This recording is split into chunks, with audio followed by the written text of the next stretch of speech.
meninas, né? Hoje é o último dia da nossa programação, da semana 0. E é essa hora que todo mundo faz, que pena, né? Mas se vocês já estão com saudades, não se preocupem, que na segunda começa a semana 1, né? Com todo vapor. Foi uma semana muito proveitosa, com discussões instigantes, né? Trazidas por nossos colegas aqui do campus. E a programação de hoje tá bem especial também, com a participação dos professores Altamir Souto Dias e do Carlos Cirino, ambos trazendo informações e reflexões bem importantes para os recém-chegados, especialmente, né? Apresentando agora o professor Altamir, ele é doutor em ensino de ciências na linha de cultura, epistemologia e ensino de ciências e matemática pela Federal do Rio Grande do Norte. Ele atua na área de História e Filosofia da Ciência, na formação de professores de ciências. E é docente, né, da licenciatura em Física no nosso campus 8 aqui, da UEPB. E a palestra dele hoje vai trazer um pouco da história, da estrutura e o ensino de graduação, onde ele vai culminar aí com uma apresentação da nossa matriz curricular e de como é a evolução da licenciatura do início até a sua formação. Então, com vocês, a palavra ao professor Altamir Souto Dias. Seja bem-vindo. Muito obrigado, professora Alessandra, pela introdução. Boa tarde a todos e todas. Boa tarde aos nossos colegas docentes do curso. Dizer que a gente está com saudade de estar junto, de estar no campus, vivenciando o nosso ambiente de trabalho. Não tem sido tempos fáceis, né? Trabalhar na frente do computador tem se tornado um martírio, mas a gente segue na esperança de que em breve estejamos todos juntos nos corredores da universidade, na sala de aula, que é o nosso mistério, é a nossa satisfação profissional e pessoal também. Bom, eu vou fazer uma fala aqui, como disse a professora, sobre a história da UEPB, a estrutura da UEPB e alguns detalhes do ensino de graduação em específico, né? Questões que são relevantes, são de interesse dos estudantes e que a gente já tem há algum tempo mantido essa prática de, no início, né, na recepção, apresentar essas questões, né? Evidentemente, nunca antes vamos dizer assim, com tanto glamour, né, como tem sido esse evento da Semana Zero, pelo que eu parabenizo aí os idealizadores, a professora Alessandra, o professor Valdeci, né, respectivamente a coordenadora adjunta e o coordenador de curso da Física, que tem aí realmente tocado um evento muito bacana, né? Eu antecipo para vocês que a fala foi falada o tempo todo, então a minha exposição, vocês fiquem à vontade para intervir, os colegas professores, os nossos estudantes, na hora que quiserem podem intervir aí, a gente vai conversando.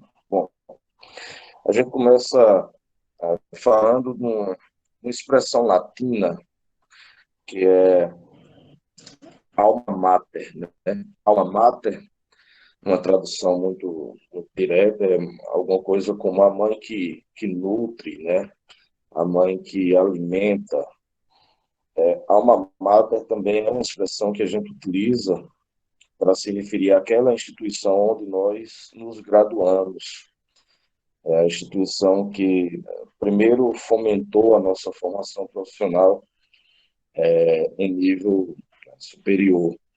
A minha alma mater é a UEPB. Eu fiz a minha graduação na UEPB, tem colegas, vocês têm aí professores no nosso curso também, tem como alma mater a UEPB, mas também tem colegas que vieram de outras instituições, né?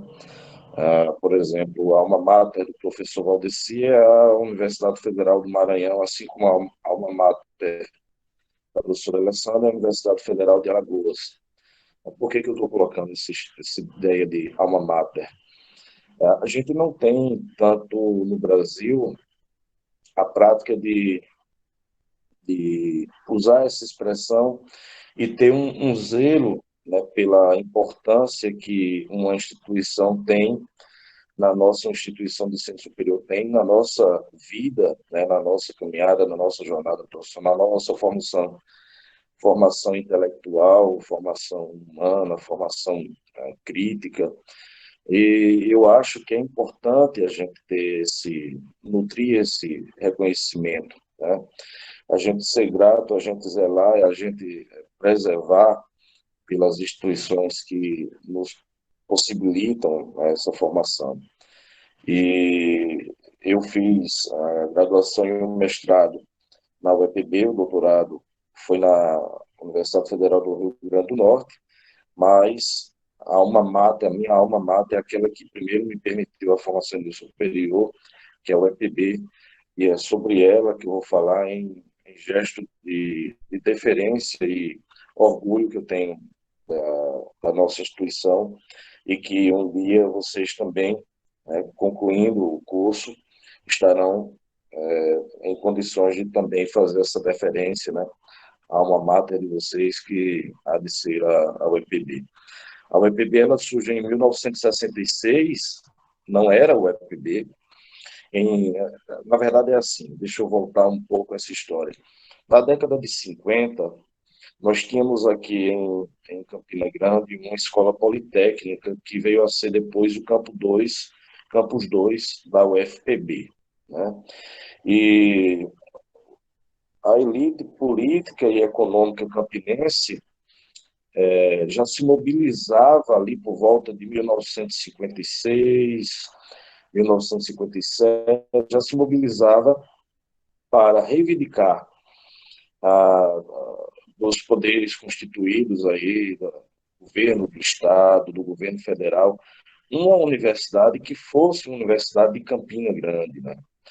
E essa mobilização culminou em 1966 com a criação de uma fundação chamada Fundação Universidade Regional do Nordeste, a FURNE, que seria a fundação que fomentaria, financiaria a Universidade Regional do Nordeste, que então nascia. Nascia pela reunião de faculdades que já existiam em Campina Grande, sendo a mais antiga delas a Faculdade de Filosofia de Campina Grande, e a reunião dessas faculdades, então, veio a se chamar de URNE, Universidade Regional do Nordeste. Pode-se dizer, portanto, que a UEPB ela surge em 1966, quando surge a URNE, né? A URNE ela vai enfrentar problemas financeiros, tá, de toda sorte, durante toda a sua existência, porque, evidentemente, não era o poder público que mantinha financeiramente a URNE. Havia recurso também do Estado, mas os recursos eram oriundos dessa elite econômica, industrial, empresarial, que mantinha a fundação, que permitia a URNE existir, né?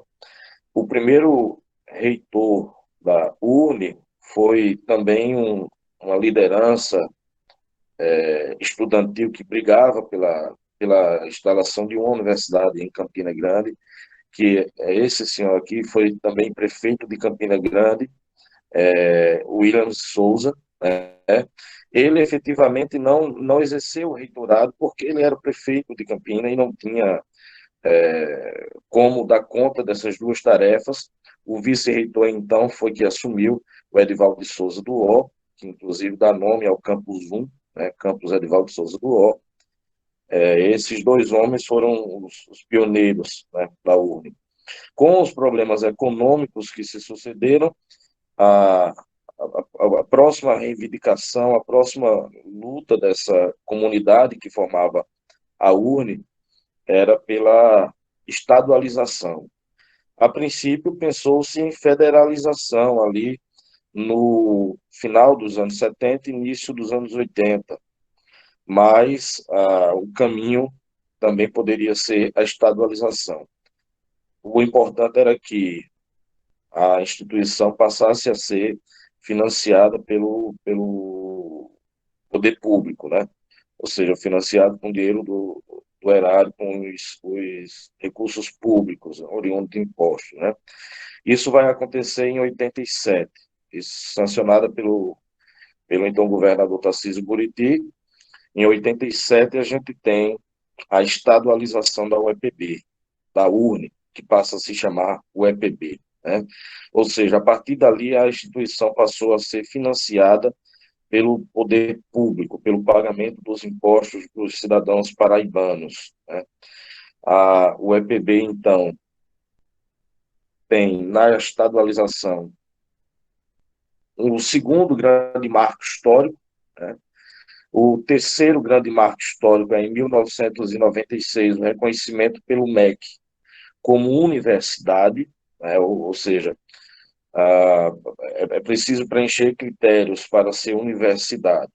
E a UEPB, em 96, quando já contava com mais de 11 mil alunos, com quase 30 cursos de graduação, cerca de 800 professores e aproximadamente 700 servidores, ela conseguiu ser reconhecida pelo MEC como universidade.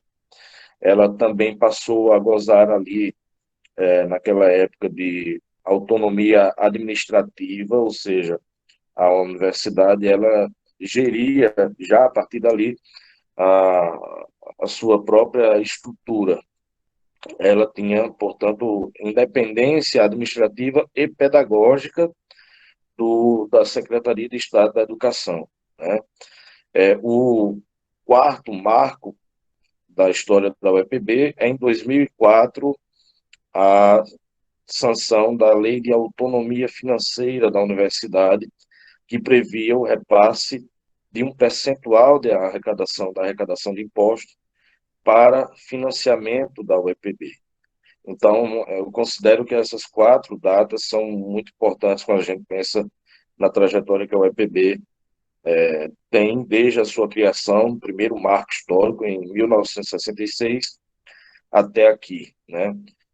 A criação, a estadualização, o reconhecimento como universidade e a autonomia financeira a partir de 2004 são os quatro grandes eventos que fizeram com que a UEPB se tornasse uma instituição que está presente em várias regiões do estado, inclusive, como a gente vê aí na imagem, em Araruna, com o seu campus mais bonito, sem querer puxar a brasa para a nossa sardinha.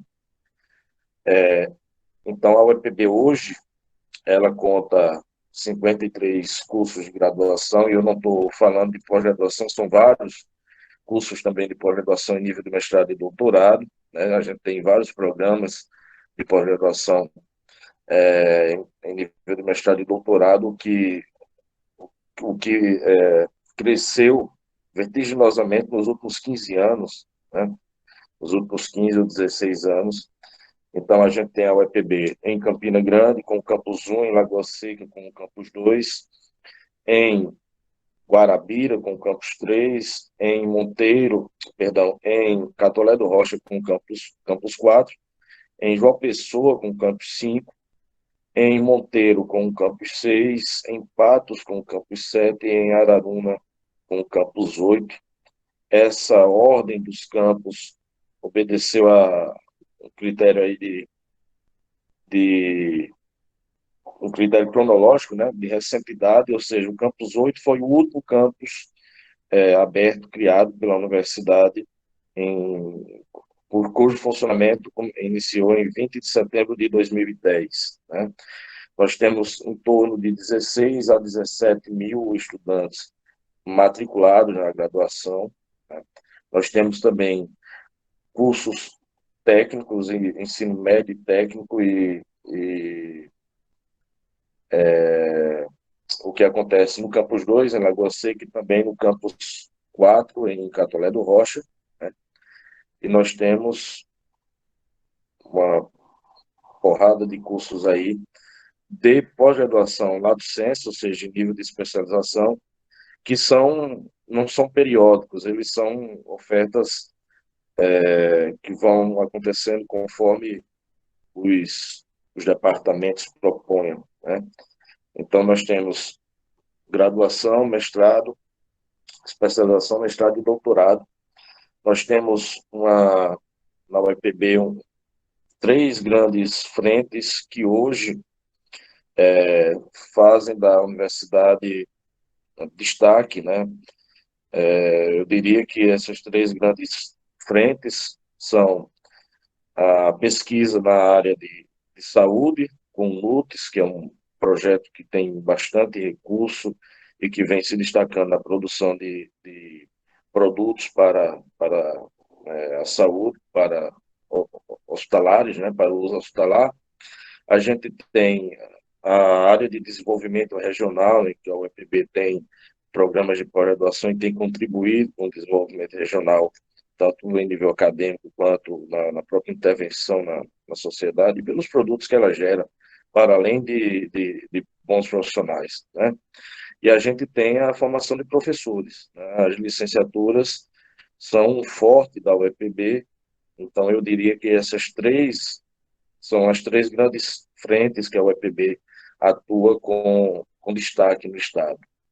Aqui a gente tem uma estrutura, um retrato, né, da estrutura administrativa da universidade, uma espécie de organograma que eu fiz aqui para explicar para vocês como funciona a universidade. A universidade ela possui uma reitoria, ela possui pró-reitorias que assessoram a reitoria na gestão de assuntos, né, diferentes. Então, a gente tem uma pró-reitoria de graduação, uma pró-reitoria de pós-graduação, extensão, cultura, planejamento, gestão de pessoas, uma pró-reitoria estudantil, que é aquela que lida com as políticas estudantis, né, de assistência estudantil, inclusive, uma pró-reitoria de administração, de finanças, infraestrutura, e uma que é dedicada ao ensino de nível médio, técnico e à distância.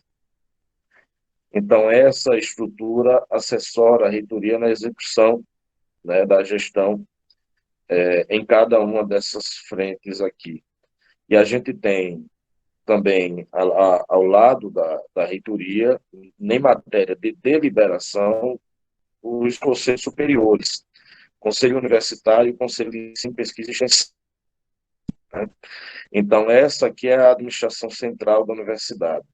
Além da administração central da universidade, a gente tem as administrações setoriais, que são os departamentos, as coordenações, as direções de centro, e nesses centros e nesses departamentos a gente também tem colegiados que deliberam, que decidem, né, sobre matérias de interesse, assim como a gente tem o conceito do consumo, a gente tem as assembleias departamentais na administração setorial, tem também os núcleos docentes estruturantes, né, que atuam em matéria de projeto pedagógico de curso, né, de propostas curriculares, e aqui estão os centros, né, os 12 centros que compõem a UEPB, em cada um dos seus campos, né, e nós estamos no campus 8, no Centro de Ciências, Tecnologia e Saúde, em Araruna. Bom, falar um pouco, então, aqui da graduação, algumas informações que contextualizam o momento que a gente vive na graduação e é importante que vocês tenham conhecimento disso, né? Então, aqui também eu elenco 4 eventos, né? 4 eventos que têm caracterizado a graduação nesses últimos 6 anos, né? Eu coloco primeiro aqui como o regimento da graduação. Nós tivemos o primeiro regimento da graduação, criado por meio da Resolução 068 de 2015, que é uma reunião de toda a legislação que antes era separada e que diz respeito ao funcionamento da graduação na UEPB.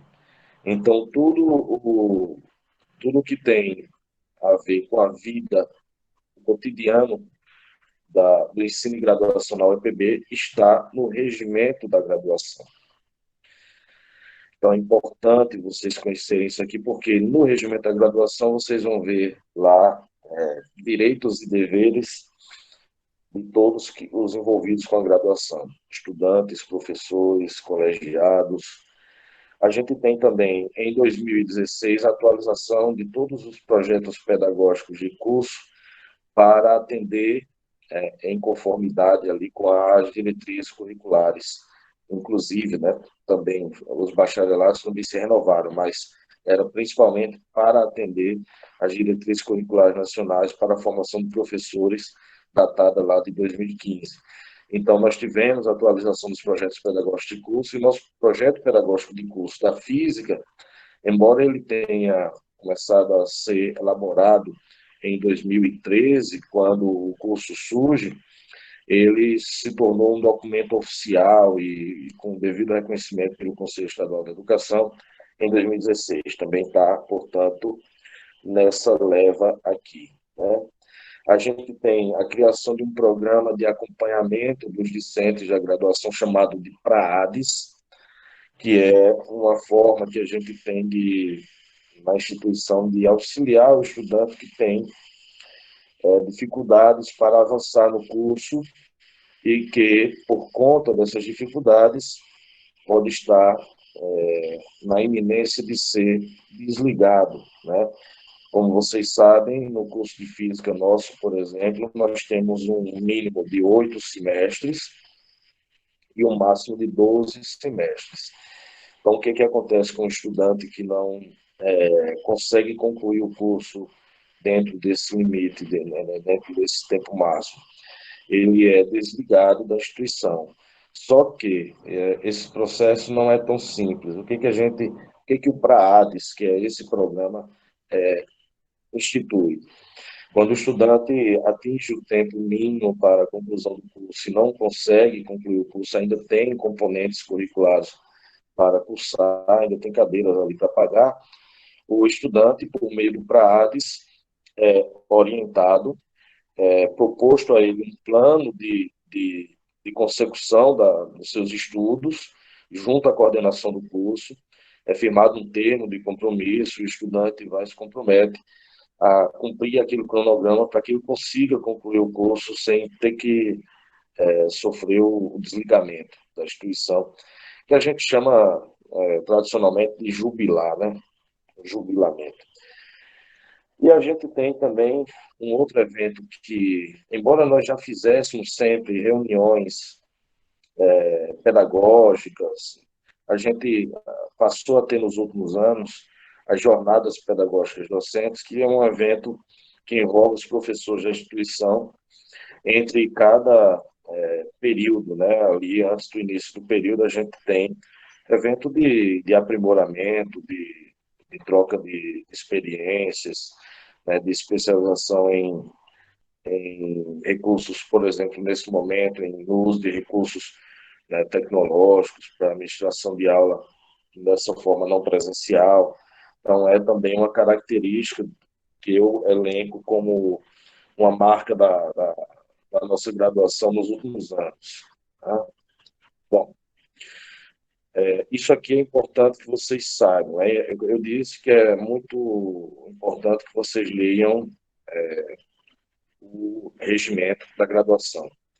Mas eu vou pontuar algumas coisas aqui, que é conhecimento do estudante, e vocês, com certeza, vão, ao longo da vida acadêmica de vocês, enquanto estudante de graduação, vão presenciar, vão usufruir desses recursos, né, desses procedimentos, certamente. Bom, aqueles estudantes que estão ingressando agora, né, que a gente chama, que são esferas, né, eles realizam as matrículas nas coordenações de curso. Veja que é uma rotina, né? Deixa eu fazer um parênteses aqui para dizer. Veja que é uma rotina que tem uma certa ordem, né? Uma rotina de vocês na graduação. Tá? Então, ao entrar na universidade, você um fera, tá? É um estudante novato, está ingressando, você realiza as matrículas nas coordenações de curso. Isso é normal, pelo menos em tempos de vida normal, sem essa suspensão das atividades presenciais como a gente está tendo. De todo jeito, mesmo que não tenham sido feitas presencialmente as matrículas, vocês certamente se remeteram à coordenação de curso por outros meios para poder realizar a matrícula. A partir do segundo semestre, porém, quando o fera deixa de ser fera e passa a ser veterano, as matrículas elas são feitas no período definido no calendário acadêmico. O calendário acadêmico é um calendário que organiza todas as atividades acadêmicas do semestre e é, portanto, elaborado semestre a semestre. Então, você vai observar no calendário acadêmico qual é o período de matrícula e realizar a matrícula no seu sistema, né? No sistema do estudante lá, no controle acadêmico, né? E, se for necessário, realizar os reajustes de matrículas nas coordenações. Então, procurar a coordenação de física, o professor Valdeci ou a professora Alessandra, e fazer o reajuste de matrícula que você, eventualmente, tenha a necessidade, né? O trancamento de matrícula é quando o estudante, por algum motivo, e eu espero que vocês não precisem fazer isso, não pode continuar no semestre letivo, mas ele não quer perder o seu lugar na universidade, não quer perder a sua vaga na universidade. Então, ele solicita o trancamento da matrícula. O trancamento da matrícula ele é semestral, no máximo 2 períodos. Agora, lembrando que a gente, nesse período de pandemia e com a suspensão das atividades presenciais, isso aqui não está sendo contabilizado, tá? E o trancamento está podendo ser feito, inclusive, em qualquer época do semestre, quando, na verdade, o trancamento normalmente só pode ser feito naquele prazo definido pelo calendário acadêmico, tá? E a coordenação é que vai deferir e proceder a esse trancamento. Um outro procedimento que pode ser feito é a dispensa de disciplina, quando você cursou uma disciplina semelhante ou que tenha um emento semelhante em uma outra instituição de nível superior e você quer fazer o aproveitamento dos estudos. Então, isso é feito sendo solicitada a coordenação de curso e também tem um prazo, né? É sempre importante a gente estar atento aos prazos do calendário acadêmico, tá? Outros procedimentos acadêmicos aqui. Reingresso. Reingresso é um procedimento acadêmico que está previsto no calendário acadêmico, tem um prazo, tem um edital que disciplina como é feito o reingresso. E para que serve o reingresso? O reingresso é quando o estudante é colocado em situação de abandono. Vocês têm que fazer matrícula todo semestre, né? Então, quando você não faz matrícula num determinado semestre e também não realiza o trancamento do semestre letivo, você entra em situação de abandono. A instituição entende que você abandonou a instituição. Então, você só consegue voltar, só consegue se matricular em componentes se você solicitar reingresso de acordo com as normas do edital, tá? Mudança de turno. A mudança de turno, no caso da gente, na física, ela não existe, porque a gente tem entradas em turnos alternados, então a gente só tem um turno da mesma série funcionando. Mas é possível mudar turno onde você tem essa possibilidade, solicitando a coordenação de curso também de acordo com o prazo definido no calendário acadêmico. A transferência. A transferência acontece nos dois sentidos, né? Há uma previsão também em edital, né, com o cronograma e com todos os requisitos, em que o estudante pode vir de uma outra IES, seja ela pública ou privada, para o UEPB, ou o estudante pode ir da UEPB para outra IES, conforme as normas desta outra instituição de ensino superior, tá? A UEPB se comunica com a instituição que vai receber o estudante tem que preencher as normas do edital, os requisitos previstos no edital, e esse processo também é possível, essa transferência. Bom, Também é regimental, tudo que eu estou falando aqui é regimental, consta no regimento da graduação. Também é regimental que vocês precisam ter frequência mínima de 75% e média aritmética das unidades maior ou igual a 7, ou a média ponderada, quando realizada a prova final, maior ou igual a 5, para ser considerado aprovado.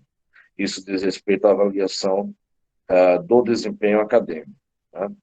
O ENAD é obrigatório para se obter o grau, ou seja, o estudante tem que realizar o ENAD para colar grau.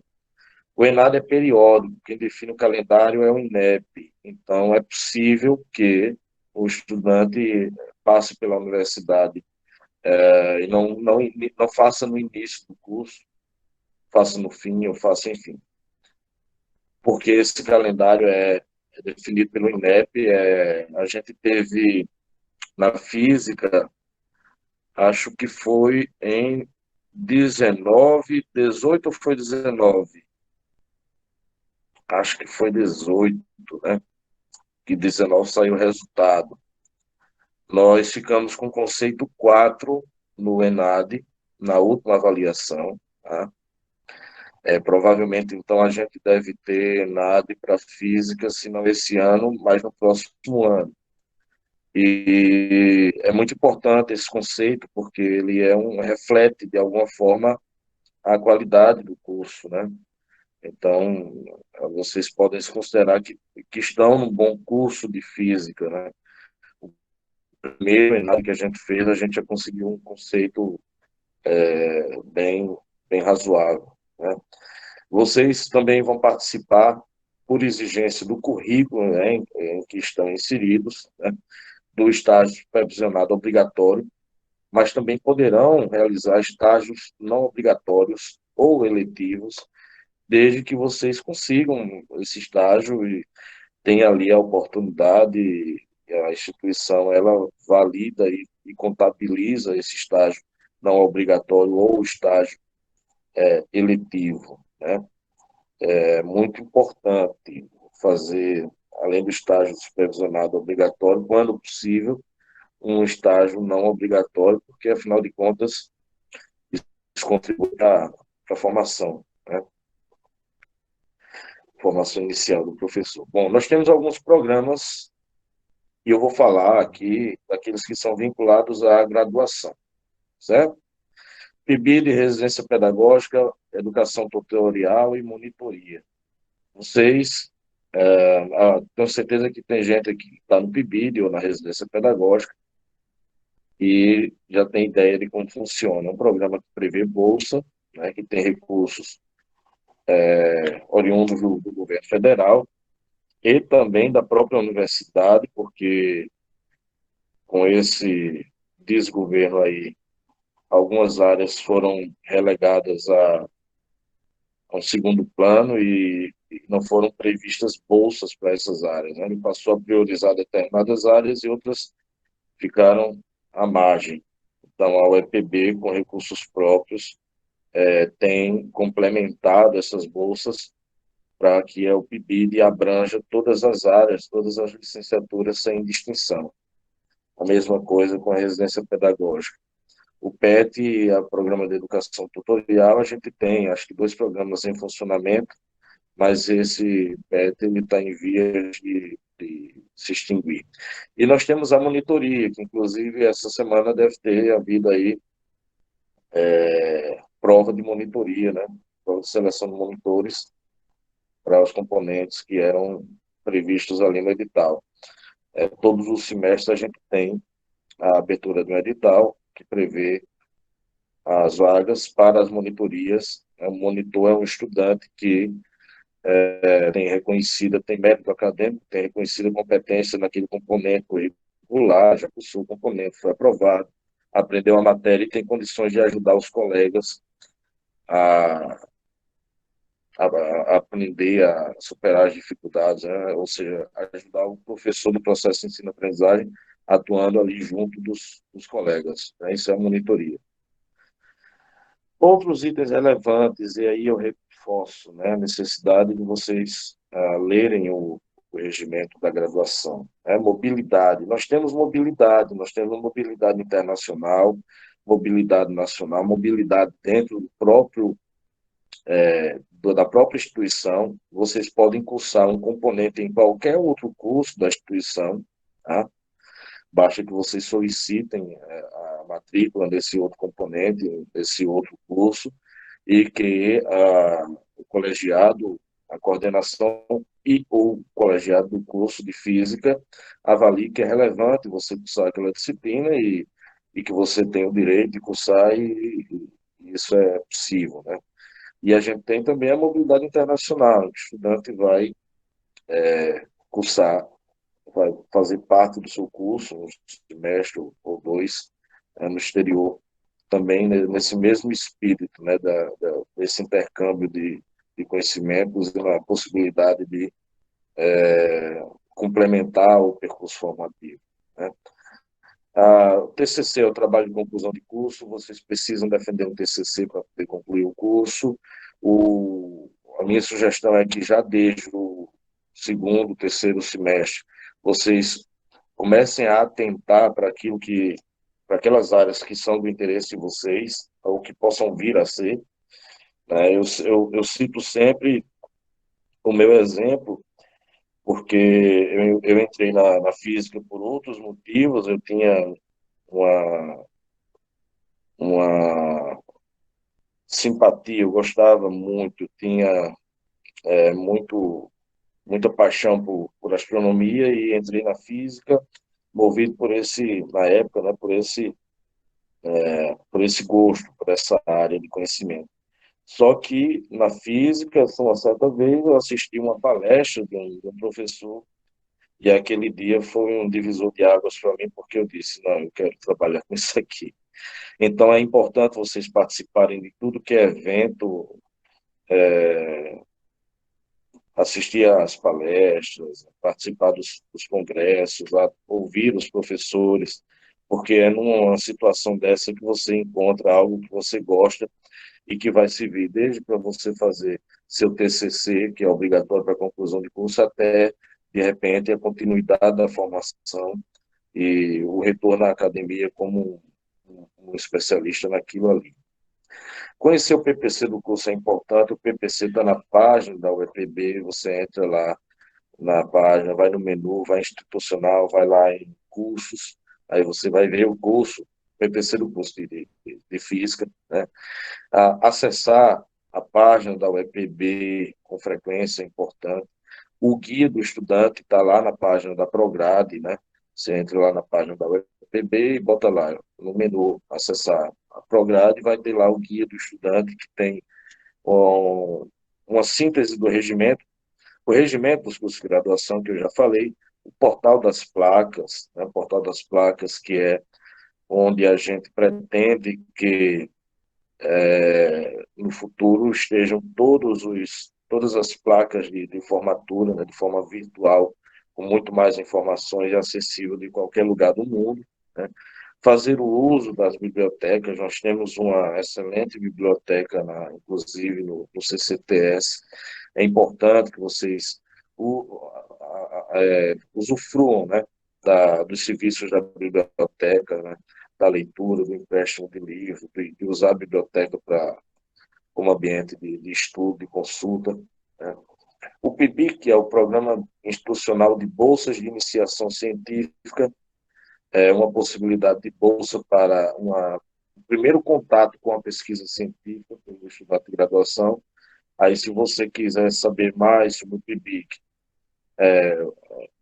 você pode entrar na página da PRPGP, né, página da Pró-Reitoria de Pós-Graduação e Pesquisa, ou conversar também com os professores, né, saber dos professores quem tem projetos de pesquisa, como poderia participar, e por aí vai. O mesmo se aplica à extensão, né? Por exemplo, no nosso curso a gente tem a professora Alessandra aí, que já vem há bom tempo trabalhando com importantes projetos de extensão, né? Não só com financiamento da própria UEPB, mas também com financiamento federal. Então, extensão é aquela atividade da universidade que é voltada para a comunidade exterior à universidade, externa à universidade, né? Então é muito bacana isso aqui também. E a assistência estudantil, que vocês podem entrar na página da Proeste, né, Proeste, e ver lá quais são os programas de assistência estudantil, que vai do aluguel, acho que é aluguel solidário que chama, passa pela ajuda de custo, pela Bolsa Evento, né, que financia ou, ou aluga um transporte para levar, quando é uma turma grande, ou financia a participação do estudante, né, quanto ao deslocamento dele, né, para os eventos, os congressos aí. Evidentemente, tudo isso a perspectiva de que nós vamos voltar à vida normal até o ano que vem, e que assim seja, né? Porque, por enquanto, os eventos são todos online, a gente não tem necessidade de deslocamento, mas espero que o ano que vem nós voltemos ao normal e tenhamos todas essas coisas de volta. Bom, isso aqui é uma visão da reitoria, instituição. A gente tem aqui a Biblioteca Central, aqui o gabinete da reitora, aqui a estrutura da reitoria. A Prograde fica aqui embaixo, tá? Agora, para finalizar, e lembrando que está facultada a fala a vocês em qualquer momento, tá? Se quiserem fazer qualquer questionamento, perguntar qualquer coisa aí, ou fazer qualquer observação, fiquem à vontade. Mas, como último ponto aqui da minha exposição, nós temos aí a nossa matriz curricular, né? Por favor, não chamem de grade curricular. Grade curricular já morreu. A gente chama hoje de matriz curricular. Tem toda uma discussão aí por trás, mas a gente não vai se prolongar nisso. O que eu quero chamar a atenção de vocês para a estrutura geral do nosso currículo, vamos dizer assim, para que vocês entendam que a formação de vocês é uma formação complexa, uma formação muito ampla, que abrange conhecimentos de diversas áreas, de diversos campos, e a gente também não pode deixar de dizer que, evidentemente, a gente tem que também vender o nosso peixe. Esse currículo nosso é um currículo bastante elogiado, né? Então, se eu fosse separar esse currículo aqui em campos de conhecimento, qual seria, então, quais seriam, então, os campos, né? A gente tem, veja só, a gente tem uma formação pedagógica, uma formação que envolve as práticas pedagógicas, que envolve as disciplinas voltadas à educação, né, OTEC, PDPA, aqui, as práticas pedagógicas, os estágios, né? A gente tem uma outra área, que é a área da formação em física. Aí a gente tem as físicas aqui, produção de medidas em física, mecânica básica, física geral 1, 2, 3, eletromagnetismo, óptica física, mecânica quântica, termodinâmica, mecânica clássica, além dos laboratórios de física, física moderna e contemporânea, também física, matemática. A gente tem uma formação matemática que sem ela a gente não consegue avançar na física, que aí entram os cálculos, né, pré-cálculo, cálculo integral, diferencial integral 1, 2, 3 e 4, né, vetorial, álgebra vetorial e álgebra linear, probabilidade estatística, né, também entraria aqui a física e matemática, né.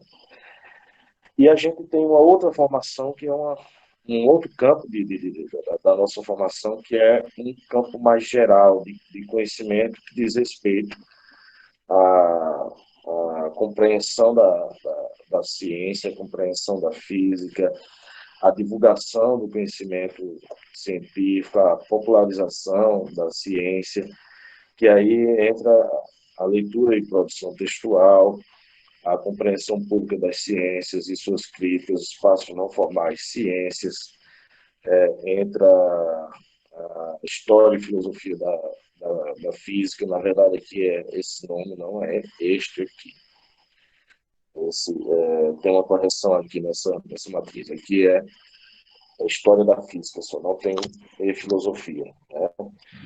Tem filosofia das ciências aqui, né?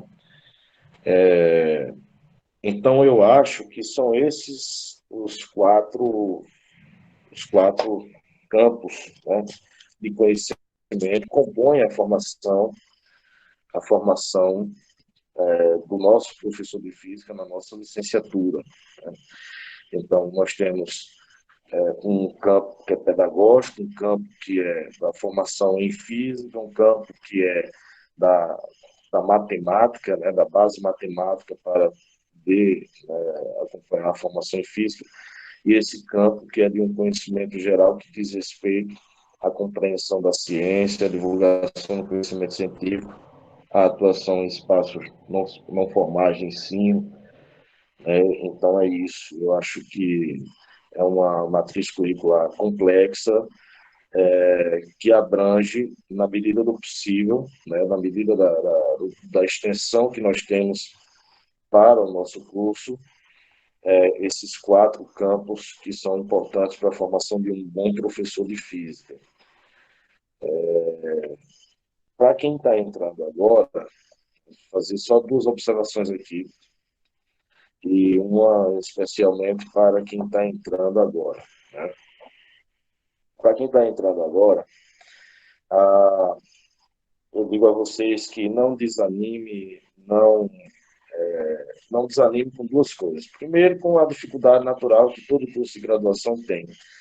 Segundo, não desanime, porque não vai ver tanta física no primeiro período. O primeiro período ele é meio que uma preparação. A gente sabe que a gente tem uma educação básica que é deficiente, né? Que normalmente conduz, né, aos cursos superiores, à universidade, estudantes que têm algumas lacunas na sua formação. Então, esse primeiro período, ele é meio que uma complementação, né? Ele é uma preparação do estudante para aquilo que começa a se adensar em dificuldade a partir do segundo período. Então, encarem o primeiro período aí com determinação, com afinco, que a partir do segundo período vocês começam a ver mais física e ficar mais, na minha perspectiva, pelo menos, assim eu penso eu, ficar mais instigante o estudo de vocês no curso de física. Né? Uma outra coisa que eu ia dizer, essas eletivas aqui, não era isso não, mas agora eu lembrei disso, uma outra que eu esqueci. Essas eletivas aqui, elas são componentes curriculares que são ofertados, né? E que vocês têm a opção de fazer um ou outro componente curricular, enfim. Não são componentes fixos como esses outros aqui. Né? São componentes que os professores ofertam e que normalmente têm a ver com a área de atuação do professor. É, portanto, uma oportunidade de conhecer um campo de investigação, um campo de pesquisa, né, específico, e a gente recomenda que vocês fiquem atentos aos componentes eletivos. Inclusive, vocês podem até opinar ao longo do curso aqui, à medida que vão conhecendo a física, as áreas da física, podem até opinar junto aos professores. Né? De repente, opinar com o professor no sentido de que, professor, por que o senhor não oferta determinado componente aí como eletivo e tal? Porque a ideia é que seja de fato um componente eletivo, ou seja, que o estudante vai lá e elege o componente. Às vezes a gente tem dificuldade por conta da carga horária dos professores, e o eletivo acaba sendo obrigatório, porque a gente oferta um, quando muito dois, mas por aí. Bom, então é isso, pessoal. Eu fico à disposição de vocês aí, quem quiser fazer qualquer colocação, fazer qualquer questionamento, eu estou aqui na escuta.